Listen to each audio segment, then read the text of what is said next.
नमस्कार। Learn with आभास से मैं राकेश यादव आप सभी का स्वागत करता हूं। आज हम नित्य पुल्लिंग शब्दों के बारे में चर्चा करेंगे।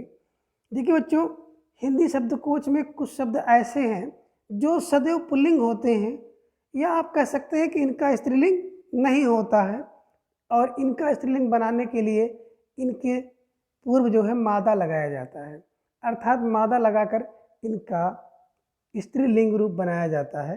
तो आइए हम लोग इन शब्दों की चर्चा करते हैं कि कौन से ऐसे शब्द हैं जिनका स्त्रीलिंग नहीं होता है।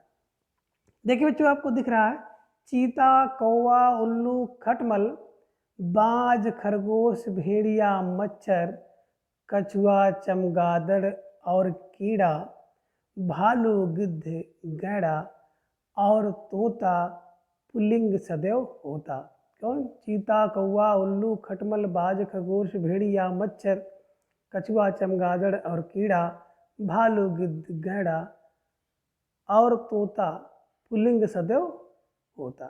अर्थात ये शब्द जो हैं सदैव पुल्लिंग होते हैं, और इनका स्त्रीलिंग बनाने के लिए इनके पूर्व जो है मादा लगाया जाता है। जैसे चीता का या स्त्रीलिंग बनाया जाएगा तो मादा चीता, कौवा का मादा कौवा, है ना, मच्छर का मादा मच्छर आदि शब्द लगाए जाते हैं, तो इनका स्त्रीलिंग रूप बन जाता है। इसके पहले की क्लास में हम लोगों ने पुल्लिंग के पहचान के बहुत से नियमों की चर्चा किए थे। जैसे एक सूत्र था, मोटी जाति का पद वाला पुरुष अत्र समय से खा जाता है, और उस सूत्र में हम लोगों ने पढ़ा था कि मोटी, भद्दी, भारी वस्तु वाली जितनी भी चीज़ें हैं पुल्लिंग होती हैं। दूसरा हम लोगों ने पढ़ा था कि पुरुष जात का बोध कराने वाले सभी शब्द जो हैं पुल्लिंग होते हैं। तीसरा हम लोग उसमें पढ़े थे कि पद जितने भी हैं सभी पद पुल्लिंग होते हैं। उसको धारण करने वाला चाहे स्त्री हो या पुरुष हो, लेकिन उसका लिंग अगर पूछा जाएगा उस पद का, तो पद का लिंग सदैव पुल्लिंग होता है। चौथा नियम हम लोग पढ़े थे कि अगर किसी शब्द के अंत में आ या त्र है, तो वो शब्द चाहे तद्भव या तत्सम हो, तो वो शब्द सदैव पुल्लिंग होते हैं। पांचवा नियम हम लोग पढ़े थे, समयवाचक कोई भी शब्द हो वो भी पुल्लिंग के अंतर्गत आता है।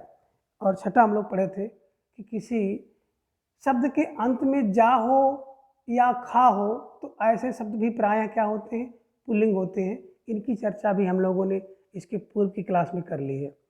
और आगे एक दूसरा सूत्र था, देश, महीना, सभी दिन, ग्रह, पर्वत और धातु रतन, सभी पदार्थ और फल फूल, अनाज को जाना मत भूल।